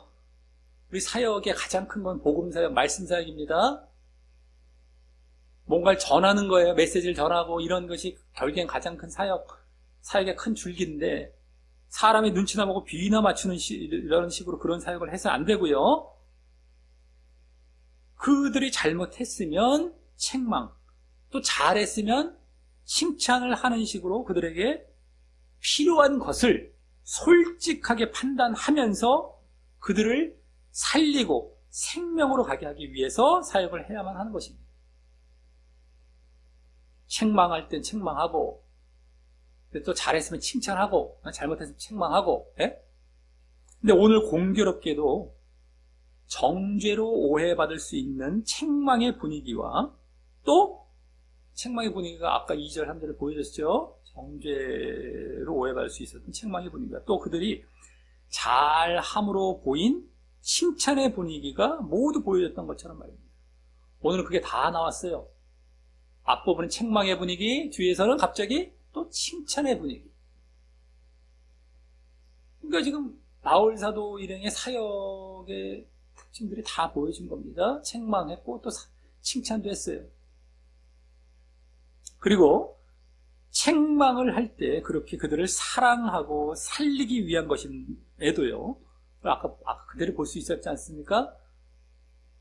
책망이 그들을 정죄하고 미워해서 그런 게 아니란 말이에요. 오히려 사랑해서 또 그걸 살리기 위해서인데 그럼에도 그것을 거부한다면 그것은 그 사람이 나중에 책임져야 할 것이기 때문에 거기에 너무 신경 쓰지 말고 그럼에도 솔직하게 그들이 잘못했으면 책망, 잘했으면 칭찬 이렇게 해갖고 그걸 그대로 해야 된다는 거예요. 근데 잘했으면 칭찬하는 건 쉽지만 잘못했을 때도 책망하지 않는다. 그러면 안 된다는 거예요. 문제는 그 부분이죠. 잘못했을 때에 책망을 해야 되는데 안 한다. 그건 사역을 제대로 하는 게 아니에요. 거짓 사역하는 거예요. 거짓 사역. 예전에 구약에서부터 거짓 선지자들의 특징이 그거죠. 평안하다, 잘못됐는데. 그 얘기한 거죠. 회개를 말하지 않고 평안하다, 괜찮다, 지금도 똑같아요. 그까짓 것 좀 좋은 얘기해주면 더 좋은 거지. 이게 아니라 그게 거짓 사역자고 그게 거짓 교사고 거짓 선지자며 거짓 목회자입니다. 그게 특징이 바로 그거예요. 아마 요 정도 요거 조금 이게 아니라 이게 전부예요. 전부. 이거냐 아니냐에 진짜냐 가짜냐가 달려있는 겁니다. 책망을 해야 할 때 해야 되는 거예요. 그러니까 쉽게 말해서 그걸 안 했다. 당신은 사역자가 아닙니다. 거짓 사역자죠. 가짜죠. 하나님을 대적하는 자고요. 그들의 아비는 마귀이고요. 아시겠습니까? 바리새인들이 그랬던 것처럼. 아휴, 이게 보통 문제가 아닙니다. 근데 그걸 반발한다고 그거 두려워하지 말라는 거예요. 그걸 두려워하지 말라. 반발하고 그거 싫어한다고 비위 맞추지 말라는 거예요. 그들이 사랑이고 그들에게 지금 살리기 위한 생명을 주기 위한 것임에도 반발한다면 그건 그들의 책임이에요. 그들을 미워해서 한 게 아니고 그들을 뭐 죽이려고 한 게 아니었기 때문에. 자, 그럼 여기 지금 기쁨에 대해 말한 것은요. 기쁨에 대해서 말한 것은 그 내용상 앞서의 위로의 연장선에 있음을 알 수 있는 것이고요. 그래서 여기 더욱 이런 말을 써서 더욱 기쁘게 하였다라고 하고 있는 것입니다. 그냥 기쁨만 얘기하지 않고 더욱 기쁨이라는 얘기를 했죠. 그 얘기는 더욱이란 말이 뭔가 먼저 있은 다음에 그 다음에 더욱이란 말이 쓰잖아요. 더욱 뭔가 있었다니 기쁨이란 말 앞에 안 했단 말이죠. 그냥 더욱이 바로 나와버리니까 앞에 위로를 연장해서 기쁨이란 말로 바꾼 것뿐이라 라고 하는 거죠. 다 위로인 거예요. 한마디 기쁨, 위로와 기쁨은 얘기했지만 기쁨도 결국에는 위로 차원에서 말을 한 것이다라는 것을 이제 알 수 있다라고 하는 것입니다. 다 위로입니다. 자, 이로써 오늘 지난주에 이어 2장 말미부터 시작된 이 복음 사역에 대한 변호의 그 마무리 단계를 계속 이어가는, 예? 복음 사역에 대한 변호 마무리입니다. 마무리. 예? 단계를 지난주도 이제 시작이 되었지만 이제 계속 이어가며 지난주는 고린도 교인들에게 우리를 복음 사역자로 제대로 봐달라고 호소하며 또 그것을 위해 거룩과 믿음의 지속을 요구했다. 네? 복음 사역자로 제대로 봐달라. 그걸 위해 너희들 거룩하라 이랬어요. 지난주에 호소와 요구는 겨우 그 정도였습니다. 우리를 제대로 봐줘. 그리고 그걸 위해 거룩해 이랬어요. 지금 더 줄인 거예요. 알아듣기 쉽게. 자꾸 줄여 나갑니다. 반복해가 나갑니다. 거기서 또 반복하고. 제가 빨리빨리 나가면 하나도 못 알아들어요. 하나도 못 알아듣습니다. 대충 요만큼 30% 20% 알아들을까 말까 넘어가요. 그러니까 또 얘기하고 반복하고 오래 한다고 불평하지 마시고 그렇게 넘어갔으면 당신들 못 알아듣습니다. 그거 불평하지 말고 길다고 불평하지 마시고요. 그러니까 알아들은 다음에 나중에 또 큰 소리 치는 거죠. 그거 짧게 했어서 그건 알아들은 다음에 하는 얘기고요. 짧게 했었어도 알아들었을 거 그건 당신이 알아들었으니까 하는 나중에 내 가방 내놔라 하는 그런 얘기고요. 물에 빠진 사람이. 네? 못 알아듣습니다. 그래서 반복하고 요약하고 막 자꾸 또 얘기하고 하는 이유가 알아들으라는 거예요. 하나하나. 근데 어쨌든 간에 지난주는 그랬잖아요. 우리를 제대로 봐달라 그냥 먼저. 그리고 그걸 위해는 거룩하라 그랬잖아요. 그 정도였다면 오늘은 거기서 더 나아가 마지막 요구와 함께 마지막 변호도 하며 그러한 마지막 요구를 잘 하도록 고린도 교인들을 또 칭찬하는 이런 본문을 보았습니다. 그래서 먼저 마지막 요구는 그동안의 복음사역에 대한 변호의 목적을 더욱 직접 드러내며 바로 우리를 영접하라라는 요구를 보였습니다. 우리를 영접하라라는. 지난주는 우리를 제대로 봐달라 이 정도였어요. 제대로 봐야 영접할 거 아니겠습니까? 그 전 단계죠. 제대로 봐. 우리가 그렇게 잘못된 자가 아니야. 우리 제대로 봐줘 했어요. 지난주는 마음을 넓히라고 합니다. 근데 이제 그게 더 나아가서 완전 최종적으로 이제 완전히 직접적이죠. 완전히 이상 할 말이 없어요. 영접하라라는 거죠. 배척했던 거에서 이제 떠나서.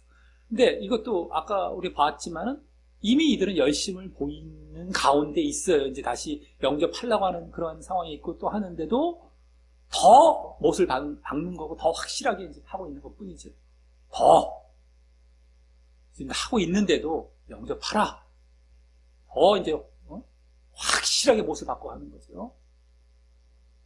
자, 다음 마지막 변호는요. 마지막 요구는 영접하라는 것이었고 마지막 변호는 그렇게 우리를 영접해야 할 이유, 바울사도 일행을 영접해야 할 이유로서 바울사도 일행의 윤리 도덕적 차원의 세 가지 무고함을 보인 것이었는데 그것들은 바울의 대적자들이 중상모략한 눈에 보이거나 육신적인 차원의 이런 잘못들이 되는 것이었기에 그동안에 눈에 안 보이는 영적인 사역으로서의 복음 사역을 하는 자들임을 이 바울사도 일행이 말해 왔던 것에 이어서 이젠 육신적인 것도 더 거룩하고 온전했음을 보인 것이었습니다. 영적인 것도 온전, 이렇게 영적인 차원에서 우리는 이렇게 해온 것이었다라고 했. 그 육신적인 것도 그렇다고 우리가 흐트러지거나 잘못된 게 아니라 이것마저도 우리는 흠이 없이 온전했다라고 하는 것을 짧게 또 보여주고 있었죠. 영의 중요성도 우리는 거기서 느낄 수 있었고요. 그리고 그러한 마지막 요구와 마지막 변호는요. 네? 마지막 요구와 함께 마지막 변호, 그것은 고린도 교인들을 정죄하기 위한 것이 아닌 사랑하고 생명을 주기 위한 목적에서 한 것임을 보여서요. 그동안의 복음사역에 대한 변호도 그런 목적이었음이 암시된 것이었고요.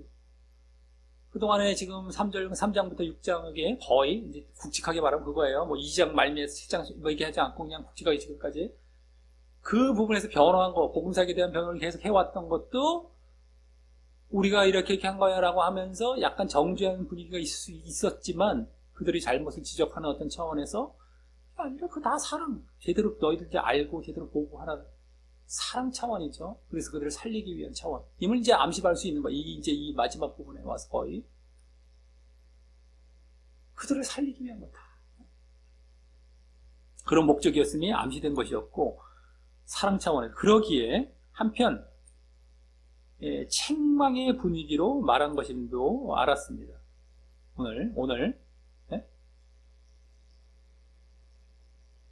정죄하기 위한 것이 아니다. 이런 얘기까지 했잖아요. 막 직접. 사랑하기 위한 것. 그 앞부분은 어떻게 된 거예요? 마지막 변호, 마지막 요구와 마지막 변호. 요 부분은 어떤 분위기였다는 거예요? 오늘 중요한 그 단락입니다. 마지막 요구, 마지막 변호. 거긴 책망의 분위기였다는 걸 딱 보여주고 있죠.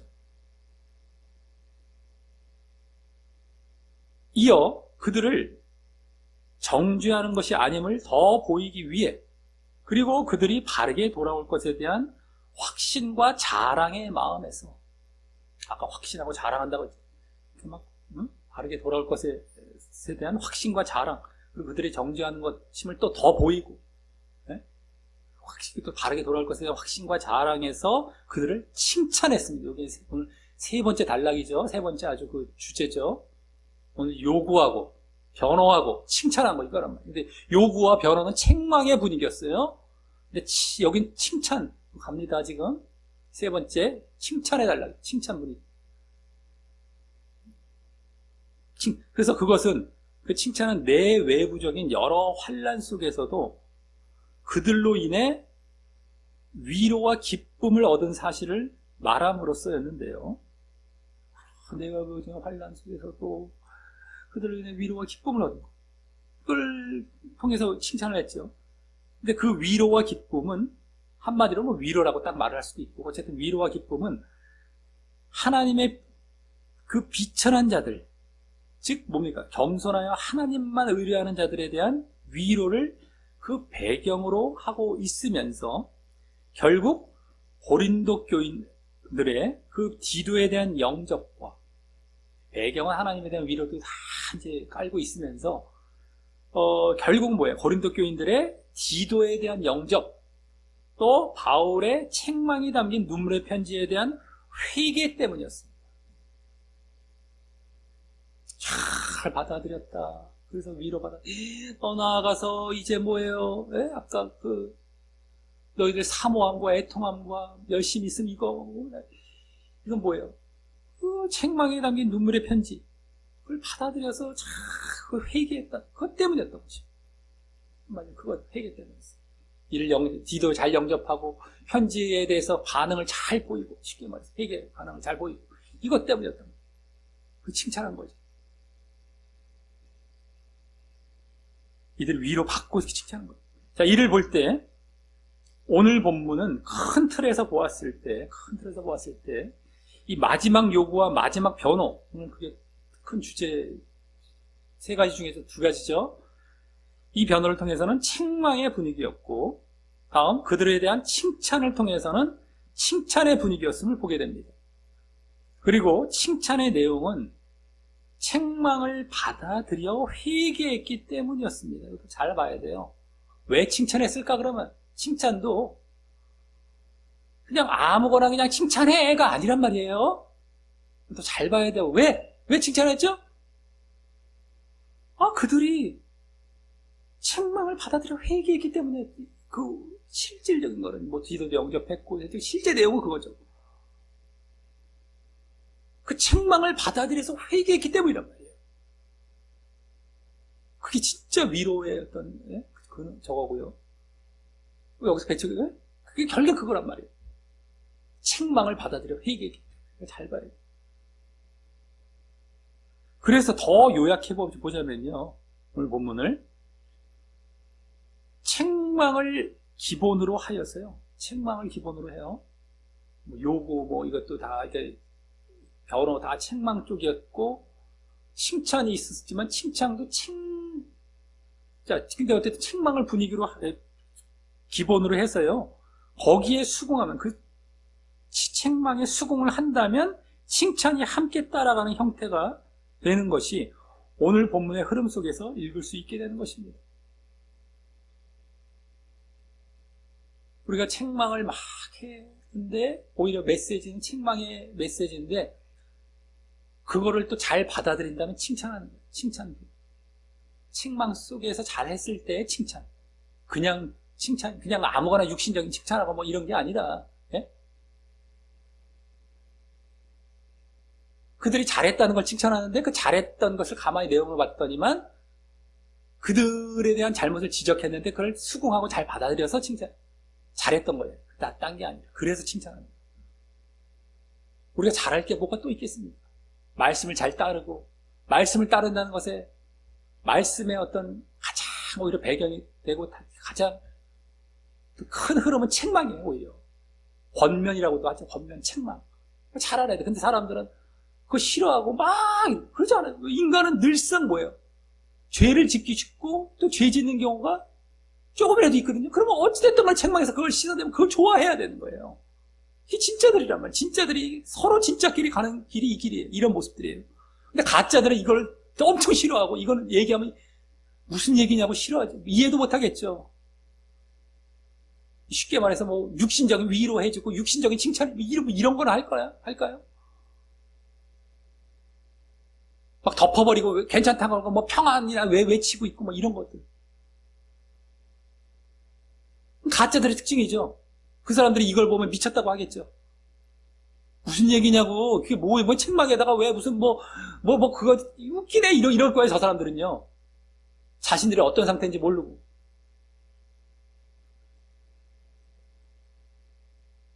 자, 그래서 그동안 바울 사도 일행의 복음 사역을 비롯한 가르치는 이런 사역들도요. 뭐 복음 사역도 있고 여러 가지 뭐 가르치는 사역 다 그것도 바로 그러한 형태로 이루어져 왔음을 우리는 알게 되는 것이고요. 책망의 분위기가 있었을 것이고 거기에 또 이랬을 때 칭찬도 해주는 거죠. 칭찬이 달리 칭찬이 아닙니다. 잘 그걸 받아들이고 있을 때 칭찬이에요. 결국엔 책망의 분위기입니다. 그게 더 지배적이에요. 거기다가 잘했을 때 칭찬해주고 격려해주고 가는 거예요. 근데 그러한 형태는 달리 말하자면 한마디로 솔직함이라고 할 수 있습니다. 솔직함. 즉 그들의 필요에 따라서 이제 피사역자들, 교인들 그들의 필요에 따라서 그들을 살리기 위해서 솔직하게 책망할 때는 책망하고 칭찬할 때는 칭찬한다라는 것입니다. 솔직하게 하라는 거예요. 그들이 잘못했을 때는 책망을 해야 돼. 근데 보통은 잘못되어 있어요. 교인들이 일주일 동안 세상에 살면서 잘못 안 되어 옵니까? 그럼 여기서 씻어 내려가는 게 뭐 책망을 통해 씻어 내려가는 거예요. 그리고 그들을 수긍하고 그거 갖고 다시 힘쓴 자리로 결단하며 나아가는 걸로. 이게 당연한 거예요. 당연한 거. 딱 알고 나면, 영적인 걸 알고 나면요. 네, 우리 잘했는데 왜 그러냐고. 당신 정말 잘했었습니까? 기도도 안 한 사람이 꼭 말은 또 그렇게 얘기해. 우리 왜 혼내냐고. 왜 정죄하냐? 우리를 왜 혼내냐? 왜 우리를 기분 나쁘게 하냐? 이런 식으로 얘기한다. 말하고 싶지는 않습니다. 나중에. 어느 정도 알려주고요. 영적으로 알려주고, 이제 더 이상 나오는 말을 할 수도 없어요. 그런 사람들은 이제 지옥이 확정된 사람입니다. 거기서 못 빠져나와요. 지옥이 확정된 사람들이에요. 그 사람들은요. 진짜들은 안 그렇습니다. 얼마나 하나님의 뜻을 따라 살라고 하고 죄에 대해서 민감하고 이러는데 교회 오면 제발 그거 좀 지적해주고 나 어디 잘못된 거 없으면 고쳐달라고 이런단 말이에요. 이게 진짜란 말이에요. 나 좀 하나님 뜻대로 살길 원하는데 나 하나님 주인 삼아서 나 하나님 믿기 때문에 나 예수님 따라서 예수님 길 가기 때문에 그거 하고 싶은데 그거 제대로 썼는지 좀 알려주세요. 나 좀 보게 해주세요. 그게 진짜 믿음 있는 사람이 진짜 믿음 있는 사람. 어디서 무슨 기분 나쁘네 이런 얘기 어디 나옵니까? 그러니까 항상 책망의 분위기로 갈 수밖에 없어요. 근데 그걸 또 잘했으면 칭찬해 주는 거예요. 너 그래 잘했다. 그거 계속해라. 이래 칭찬이지 딴 거 칭찬 아닙니다. 그러니까 쉽게 말해서 책망과 칭찬이 반대의 차원일 거 아니에요. 같은 차원이에요. 다 한마디로 쉽게 말해서. 반대 차원. 너 책망도 했어요. 칭찬도 했어요. 당신은 왜 칭찬 안 하니까 사랑이 없고 왜 경계하면 이거 이분법적으로 또 따져가면서 또 오히려 자기들 이쪽 정죄하면서 왜 비난하면서 이러라고 지금 하는 게 아니란 말이에요. 그래서 이것도 더 말씀드린 거예요. 진짜 실체를 보니까. 어디서들 양보를 해갖고 당신은 정죄하고 사랑이 없고 이 짓 한단 말이에요. 이 짓들 해요. 이게 다 사랑이에요. 지금 사랑 가운데 하고 있는 거예요. 이게 다 하나예요. 오늘 정확하게 나왔고요. 살리려고 하는 것이고 칭찬을 하는 것도 그것도 책망 가운데 그걸 너 잘하니까 그걸 받아들이니까 칭찬하는 것 정도예요. 책망이죠. 원래는 책망을 그들이 책망 안으로 들어가게 하는 거죠. 더 그 결과 가운데 들어가게 하는 거죠. 그게 칭찬이에요. 결국엔. 어디서 뭘 갖고 지금 얘기를 하는 겁니까? 말장난하고, 이것도 말장난하잖아요. 이거 이분법적으로 딱 나눠놓고. 사랑과 정죄와 무슨 이래갖고. 사랑이 없고, 정죄하고, 저 사람 뭐가 없다는데. 말이 안 나옵니다. 말이 안 나와. 당신들 같은 육신적인 사랑, 세상적인 사랑, 껍데기 사랑은 당신들보다 몇백 배 잘한 것을 포장해서 보일 수 있어요. 인상도 훨씬 부드럽게 할 수 있고요.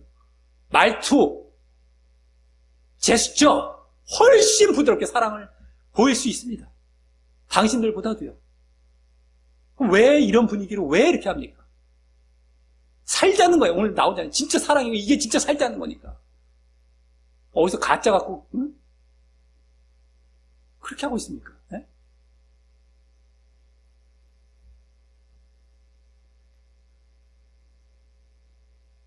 자, 그래서 이 솔직함이 한마디로 솔직함. 한마디로 말하자면 솔직함이에요. 복음사역에 대한 변호 마무리 부분에서 이러한 바울 사도의 사역 방식을 이제 엿보게 되는 것인데요. 이 마무리 단계에서. 이렇게 했겠구나. 네? 우리의 사역도 이러해야 한다는 것을 배우게 되죠. 솔직하게. 또 책망 가운데에 칭찬도 이렇게 그러한 책망을 받아들였을 때 칭찬도 하면서 솔직하게 하는 것. 생명을 얻게 하기 위해 솔직하게 사역하되 그 솔직함은 보통 책망이 기본이 되되 그들이 회개할 때는 칭찬하는 식으로 해야 함을 말입니다. 이거 우리 잘 알아야 돼요. 오늘도 그랬잖아요. 오늘도 앞에 정죄와 책망해 보니까 먼저 나왔고 뒤에 너희들 그것에 대해 잘 하는 것에 대한 이제 칭찬이 따라 나온 거잖아요. 눈물의 편지도 보낸 것들도 책망을 위해서 보냈는데 그걸로 막 걱정에다 위로받은 거. 그걸 안 받았으면 거짓 것으로 위로나고 있었으면 겉으로 껍데기 위로나고 있었으면 걱정할 일이 뭐가 있습니까? 저들은 분명히 좋아할 거야 하고 편안하게 있겠죠. 아니, 너희들 해. 이렇게 비위나 맞춰주고 말이지. 이런 편지 보냈었으면은, 편안하게, 아유, 저들 좋아할 거고, 나 좋아할 거야. 이럴 거예요. 자기를 비난할 거 걱정을 왜 합니까? 나 좋아할 걸 난 뻔히 알아. 저들에게 좋은 말 해줬으니까. 아이고, 그리고 쟤들은 되게 좋아할 거야. 마음 편하게 있었을 거예요. 여기서 환란, 막 내부적인 환란, 이런 거 겪을 필요도 없고요. 잘 봐야 돼. 자기가 환란을 겪을지언정 정직하게, 솔직하게 사역한 거예요, 지금. 그걸 갖고 노심초사하고, 그거 갖고 걱정하고, 이건, 아까 말씀드렸죠? 야, 우리 예수 믿는 사람이 왜 걱정해? 영적인 걱정은 하는 겁니다. 우리가 진짜 걱정은 이거 갖고 걱정해야 되는 거고요. 딴 게 걱정이 아니라. 하나하나, 뭡니까? 꼬투리 잡을 거, 막 이럴까봐 이제 하나하나 말씀을 드리는 거예요. 말장난들 해갖고 맨날 이상한 얘기나 하니까요. 걱정 갖고 말장난하고, 뭐 갖고 말장난하고, 아까 칭찬 갖고 말장난하고, 뭐 갖고 말장난하고. 자기들 마음대로 상상의 나를 펼쳐가면서. 육신적으로 말이죠.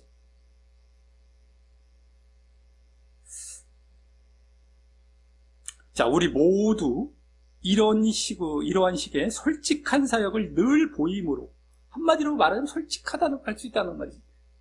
그걸 요약했단 말이죠. 그러면 솔직한 사역을 늘 보임으로 진정 피사역자들을 살리고 생명을 주는 사역을 잘 감당하고요.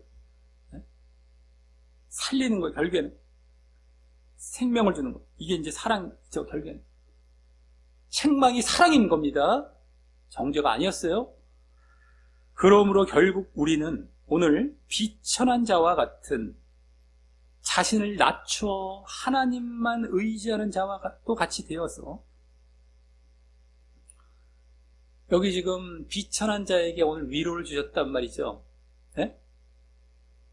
정말 낮춰서 하나님만 의지하는 자였어요, 비천한 자는요.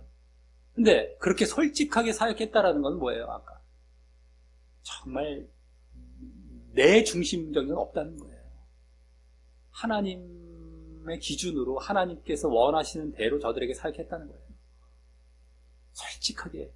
그러니까 내가 비천한 자가, 사역자로서 비천한 자가 되는 거죠. 물론 이제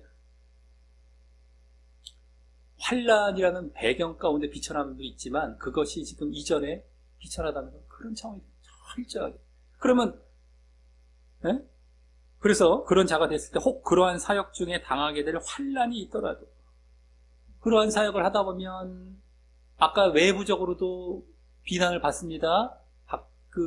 박해를 받고 공격을 받아요. 근데 내부적으로도 내가 막 바른 걸 했기 때문에 노심초사하는 거예요. 책망이란 걸 던졌기 때문에 저들이 어떻게 노심초사하는 거예요. 내외부적 환란.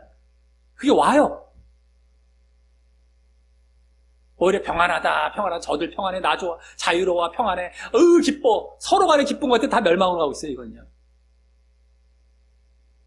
막 노심초사하고 내부적인 환란도 있어요. 그렇게 있다 하더라도 하나님의 위로도 늘 받게 되면 오늘 나왔잖아요. 그러한 자에게, 비천한 자에게 하나님께서 위로하십니다. 그러니까 그러한 환란에서 빠져나오게 하신다는 거예요. 그러니까 우리는 바르게 사역하고 우리가 비천한 자로가 되어서 사역을 한다면 솔직하게 사역하면서 그걸 우리가 혹 환란을 당하는 이제 자리가 분명히 들어갈지라도 거기서 또 하나님께서 빠져나오게 해서 위로를 해주십니다. 우리 그거 힘있고 계속해서 바른 길을 걸어가는 거. 계속해서 솔직한 그 사역을 계속하는 길을 계속 걸어가는 거예요, 우리는. 그 위로가 있어요, 그렇게. 근데 또 결국 그 위로는 어디까지 갑니까? 영원한 하나님의 위로와 기쁨, 아까. 영원한 하나님의 위로가 있는 곳이 어디예요? 영원한 안식입니다. 그것이 말이에요, 이제. 그렇게 위로를 받으며 가던 자들이 진정 영원한 위로, 영원한 안식 가운데 들어가는 것이죠. 나중에. 예? 정말 그러한 자들이 하나님의 위로를 받습니다. 그래서 그 어려움도 환란도 분명히 있음을 알면서도 그걸 극복해 나갈 수 힘이 되어서 계속 걸어가는 거예요. 환란을 당하면서도 그 위로를 받아가면서 하나님의 위로를 받아가면서 가는 거예요. 계속해서. 그래서 결국엔 그러한 영원한 위로, 영원한 안식 가운데 나아가시는 자 되시기를 예수님의 이름으로 간절히 축원합니다.